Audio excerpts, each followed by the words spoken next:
In today's video, I'm going to teach you how to set reminders in Notion.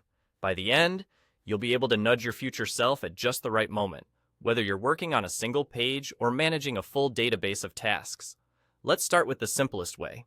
With any Notion page open, click into the page where you want the reminder to appear and type /reminder. You'll see the reminder command pop up. Press enter to insert it.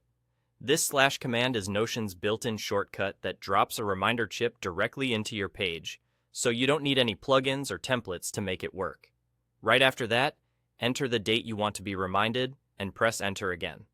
You can type a specific date like March 15th, or use natural language such as tomorrow at 9 a.m. Notion understands both styles, and it will apply your current time zone automatically. Once you confirm it, you'll see the reminder inline on the page. When the time comes, Notion will send you a notification based on your usual preferences, so you'll get a gentle alert without having to check the page manually.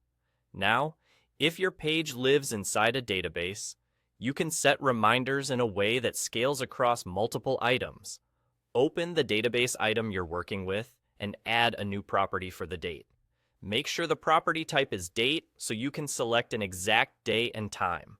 Enter the date you want, just like before.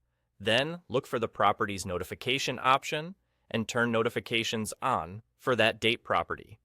Enabling notifications at the property level means every item in that database can trigger alerts when its date arrives, which is perfect for to-do lists, content calendars, or project trackers, where you want consistent reminders across many entries.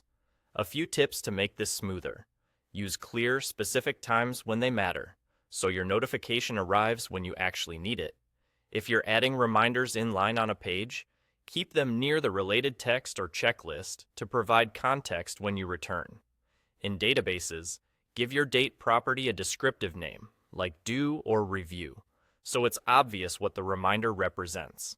And remember, inline reminders are best for quick notes or one-off tasks, while database notifications shine when you're organizing multiple items. That's all you need to set reminders in Notion. Simple, fast, and reliable, so nothing important slips through the cracks.